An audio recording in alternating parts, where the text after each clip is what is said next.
Today for Devotions with Daniella, we are reading from Daniella's book, Uncultured, about growing up in the Children of God religious Schmeck's cult and going into the U.S. Army. This chapter is called Camp Followers. Chapter 20. Fort Campbell, Kentucky, 2011.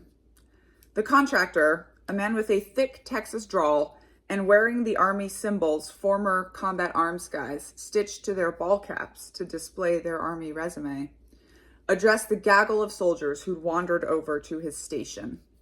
I pulled Lieutenant Tiffany Taylor down onto the concrete floor next to me as we gathered around for instruction. It hadn't taken us long to become friends, both of us realizing the only other female lieutenant in the brigade headquarters unit would be an important companion to have during a year-long deployment. When we learned we'd be rooming together, it seemed natural, though we were total opposites. Tiffany folded the long legs of her 6'1" frame under herself and arranged the rest of the gear we'd both collected as a pile of support behind us. I wonder how we'll fit all this new stuff into the 2 duffels we're allowed to bring with us, I murmured. Just leave some of your makeup behind, Miss Thing, she laughed.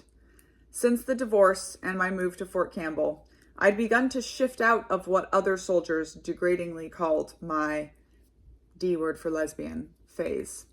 My previously buzzed hair was now blonde and bobbed, a style I could wear down in uniform.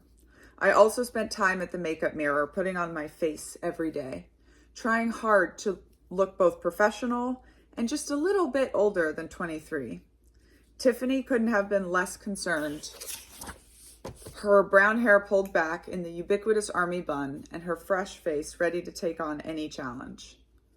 I'm impressed they actually issued us sports bras for war, I added. Remember how in basic training they gave the men free underwear, but we had to buy 4 sports bras for the equipment layout with our own money? Didn't matter how many perfectly good ones we brought with us. She shook her head. Oh, I forgot. You went to West Point and didn't do basic training, I said. How will I ever forgive myself? I trailed off, feigning a worshipful bow, my hands raised, paying homage to the intense rivalry between West Point and Officer Candidate School graduates, and kissing the ring. Like most West Pointers, she was used to being mocked by officers from the lesser commissioning sources, and responded as they all do, with the confident smile of those who know their worth. All right, guys, the contractor said, then started his brief. This is a 20-minute block of instruction on how to wear your new armored vest and carrier. Please lay the combat vest out in front of you.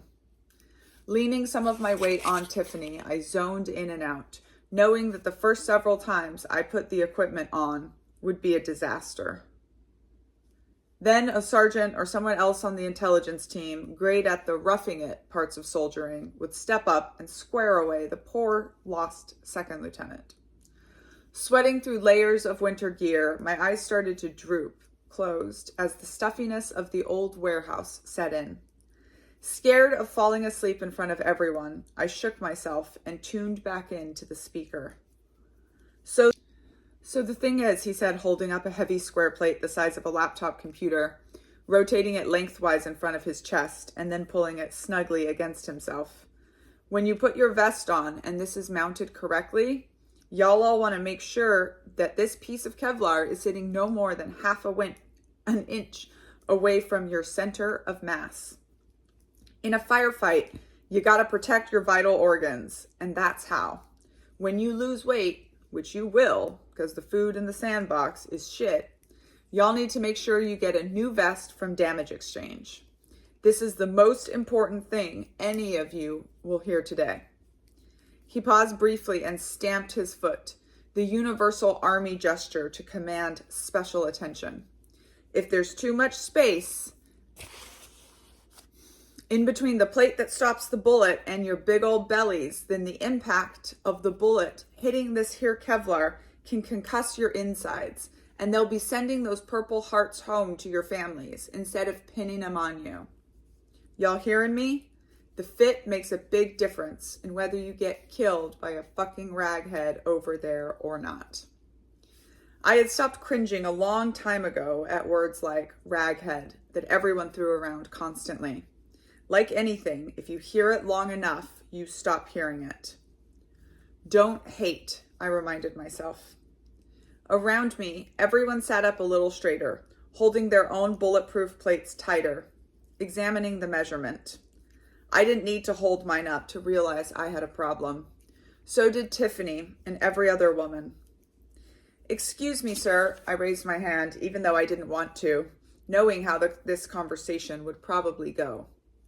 Could you explain to me how this is supposed to work for the females?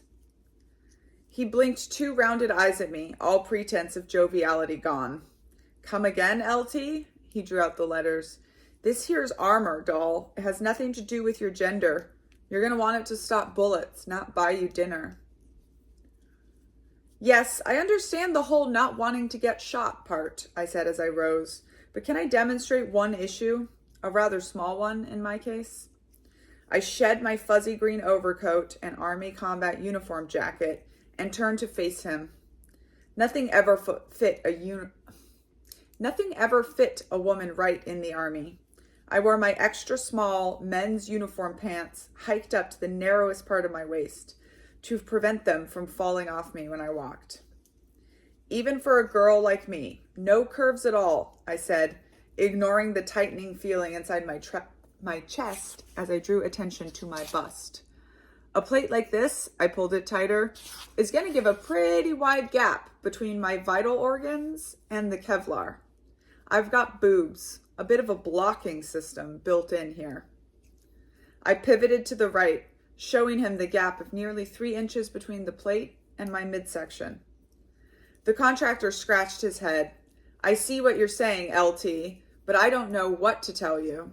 I've never had a soldier whip out their boobs during a briefing, you know. He laughed, his eyes darting around the 18 men in my group, and they all chuckled with him. Fuck, I'm not going to live that one down. But in all seriousness, darling, I don't think you really have to worry about it. You women are not going to be in combat getting shot at now, are you? I eyed Tiffany, and we didn't need words to exchange the same questions. Why even bother lugging around a 30-pound weight if it wasn't even guaranteed to keep us alive? Did anyone even care? After a 1.5 years in the army, I knew that women were an afterthought, always. Everything was designed for men, and women were considered to be scaled-down men, when we were considered at all. The attitude, no matter what part of the army it came from, was, you ladies asked to be here, so don't complain about anything, ever. If a man has an issue, he can raise it. But a girl? Come on, doll, you knew what you signed up for. As if anyone can ever know what they are signing up for when it comes to war. And war was where we were going.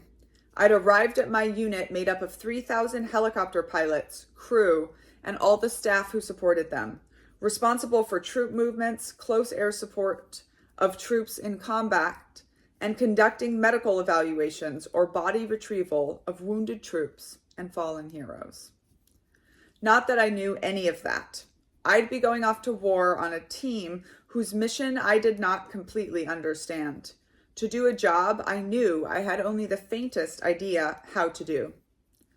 I'd arrived after the unit completed all the pre-deployment training, and as the intelligence soldiers and officers were all heading out on leave.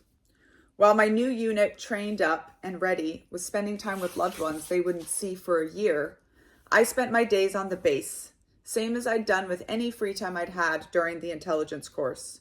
Binge-watching popular American TV shows from the aughts that I'd never seen. I threw myself into Gilmore Girls, The OC, Smallville, and Lost, and of course, Law and Order SVU, relishing seeing the bad guys finally get what was coming to them, sometimes. Danielle would have recognized my loner behavior as depression, but she was deployed to Korea, and I didn't, not yet. I spent time trying to prepare myself for what a deployed environment might look like, especially for a woman. I suspected, like so many times in my childhood, that I would have to figure out what role to play to survive. I needed to learn all the normal things a second lieutenant did, what to actually bring versus what was on the official packing list, what to do to prepare to leave the real world for a year, and what life was going to look like for 12 whole months over there. Before basic training, officer school, and even the intelligence course, Jeff helped me prepared for what it might be like, though always from his perspective. I'm sure he'd thought, like everyone else seemed to, that men's and women's experiences in uniform were identical, or at least parallel. I was finding out how wrong that was. I needed to know if I would have access to tampons, what our facilities would look like, what security would look like. What did I need to know to keep myself safe? Was there anything that I could do to keep the gossips from whispering about me? Whispers that could affect my career. How could I hold up under the mental stress of being one of so few? I took to Google hoping to find tips, stories, anything that could teach me what to expect. There wasn't much, except the suggestion to bring colorful underwear and nail polish to paint the toes. The only color besides variations of brown and tan I'd likely see in a year. Self-care items for my eyes only, to help me feel like a girl in the sandbox. Mostly, I'd found other women expressing the same crushing lack of community that I already felt, and warning how amplified it would become downrange. I wasn't prepared for the vitriol. The vet bros who'd served a tour or two spewed words that should have been unspeakable at anyone who dared to suggest women might be capable of serving in combat. Their arguments were always some version of men are the best, down with all the rest, that quickly devolved into somebody should rape you to put you in your place. Rape threats also came from men still in uniform, their identities conveniently masked by social media handles. Like in spy school, I found myself horrified by my difference from the rest, by how many of these men, the one who were supposed to be my battle buddies, shared these same heinous beliefs. I wondered which of them were behind usernames just like these. It wasn't just the men. I supposed I shouldn't have been surprised that women who have never been in the military looked down on those who serve, but I was. I'd always thought we weren't that different. We were all just women who'd picked one job over another, selected a career we thought would appeal to us. But they expressed how we were overly masculine, traitors to our gender. Some of the military wives, women whose husbands I might be serving alongside, called us hussies, whores, dyke bitches, and camp followers. Just like armies have always had camp followers as they go off to war, the U.S. Army has blonde lieutenants, read one comment online. I'm just lucky my husband's a combat guy, so he doesn't have to work with any of those dangerous sluts. And then, buried underneath, were the warnings. Be careful, be aware, have a buddy, don't walk alone. Most people are raped by someone they know, but have a buddy anyway. Maybe you'll get lucky. Maybe you'll choose the right, big, tall, scary-looking guy to keep you safe. And maybe he will choose to do so. And even more blatant, don't get raped. Just don't get raped. As though it were that simple, as though it was something we could control. According to the Department of Defense's own numbers, my odds of being sexually assaulted were 1 in 4, and those were just the numbers that had been reported.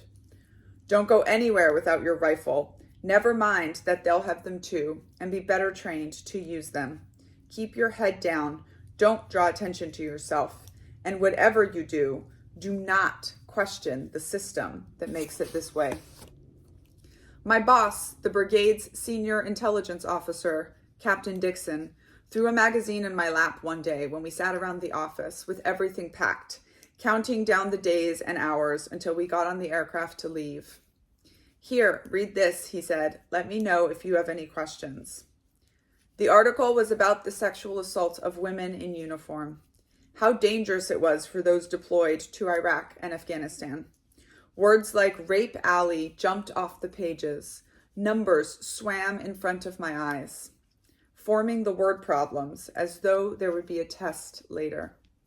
If approximately 150 women have died in Iraq, Afghanistan, but 100 of them were non-combat related, what percentage of deaths were from sudden illness, murder, rape, suicide, suspicious accident? My hand slowly came up to cover my mouth as I realized he was trying to prepare me for a hazard of duty that would only apply to me. Don't get raped. Don't get raped. Don't get yourself raped. If you would like an autographed copy of Uncultured, you can get that in the descriptions as well as the Disrespectful t-shirt.